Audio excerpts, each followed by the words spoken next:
All right, gang, I think I've managed to achieve a pretty good match between the angle of my text, at any rate, and the angle of the sign in the background. And I've saved my progress as perspectivetext.psd.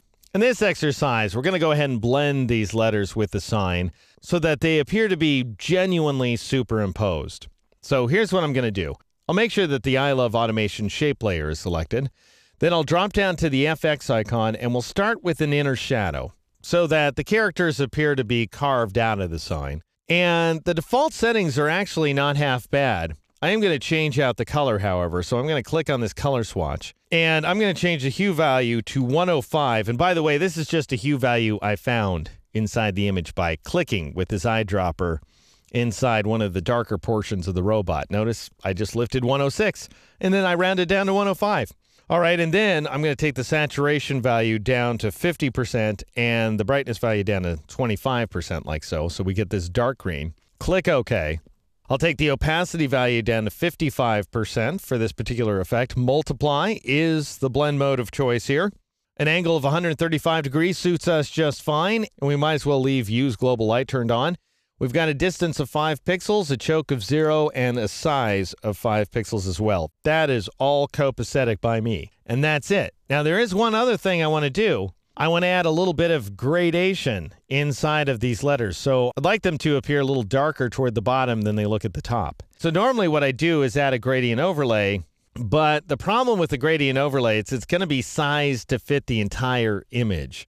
And I really just want to size it to fit the text, and I want it to be at the same angle of the text, and predicting that is pretty tough, frankly.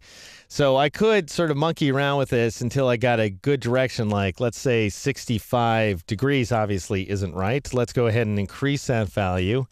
And that's pretty good, but notice I'm not going from black to white, which is what I'm seeing here in the gradient bar. I'm going from darkish to lightish. So the gradient is much larger than this text, so I have to go over to the scale value and reduce the scale in order to compress the gradient into the text, and then I see that the angle isn't right anymore, and I increase the angle a little bit still. Oop, too much. Take it back down. I can also drag the gradient if I want to, so I can drag it up and down. And actually, after a certain point, what I'm proving to myself here is ultimately you can get it right if you spend enough time, but there's potentially an easier way to work. So you can work numerically like I'm doing here. Go ahead and drag this guy around.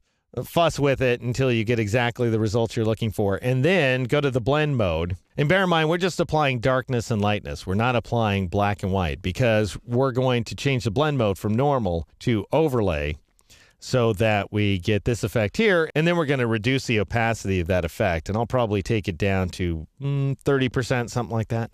That looks pretty good. And then I'll click OK. And that actually eliminates my next step, because what I was going to do is brush onto this text, which I like better. I still like that technique better because it gives me a little more hands-on control.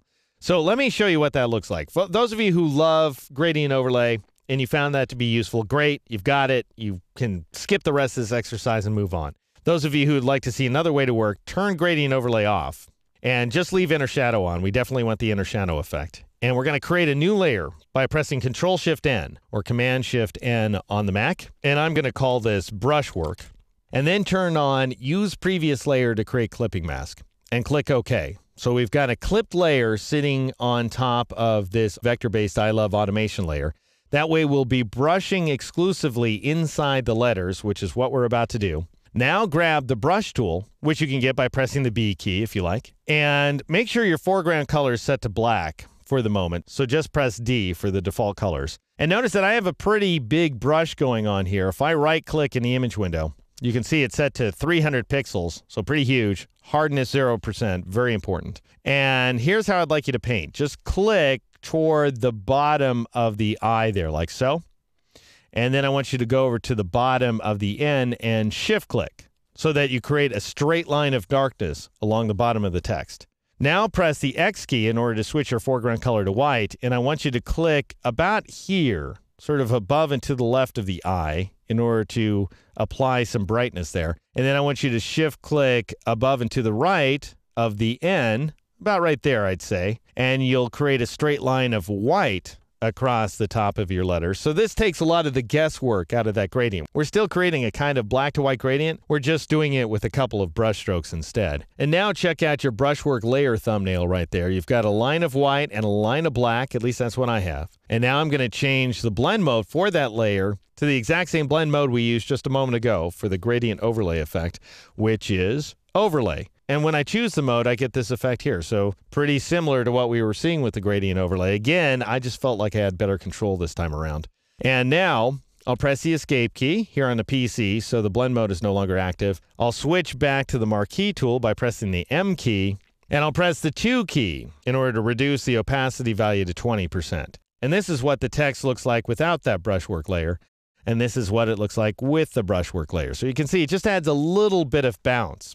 And you know what? I'm thinking too little. I'm going to press the 3 key to raise that opacity value to 30%, which gives us a little bit of additional brightness. So now the text, at least to my way of thinking, looks like it's integrated into that sign. The next step is to give this cute little robot some wicked scary teeth.